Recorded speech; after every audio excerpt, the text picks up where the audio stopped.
next orange belt technique is lone kimono, which is standing for a one-arm grab to the gi, kimono. So person's coming in with a grab to my right shoulder.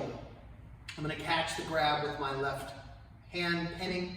I'm going to step back because a grab is a push, push is a grab. So I'm going to step back with it, hopefully exposing the elbow joint of my opponent. Stepping back with my left foot into a right neutral bow. I'm going to take my right arm and I'm going to use an upward block motion. Mechanics of an upper block in a lower zone here. So our upper block normally would be up here. Now it's going to be in the mid-range zone here. Okay, I'm going to use that upward block, making point of impact first here, because I don't want to hit my radial nerve or catch it on the attacker's elbow. And that happens sometimes, especially if you start to just raise up like this. So I'm going to punch like an uppercut up to an angle, and then as I make point of impact above the joint of above elbow joint of my opponent, I'm going to crank up and punch almost a horizontal punch to the corner. Okay? So first move, grab, step, and upward block strike, striking the elbow of my opponent.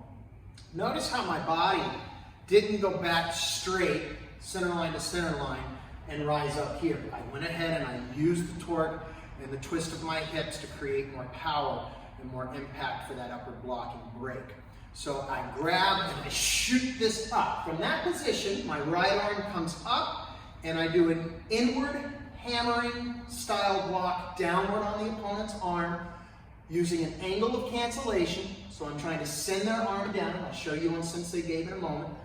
Downward block, knocking the arm off, rebounding off the body, back into a chop to the throat. Very simple technique. This angle, I grab, step back, upward block used as a break or an elbow hyperextension, inward hammer, striking the arm off me, then coming back in with the throat chop. Cross out, step back, on guard. This angle, grab, upward break, hammer down, chop, cross out, back on guard. Mr. Gabe. Well, come on. Mr. Gabe grabs. He's grabbing my right shoulder. I pin with the left. I want to take the width away from him because he's trying to get me with this hand here. Assuming. I step back. I use my upward break here. From here, I load up, take the arm off, and then come back in with a chop to the neck, cross out, step back on guard. Outward hand swing. As he grabs, I step away. Notice I'm not staying aligned with the center line because that's opening me up. I'm going to try to take his width away, cancel his width. As I step back, I hit off the line, then I'm going to just trek right up that upward angle to the throat. Bam! Cross out, step back, on guard. Sir. So that's lone kimono.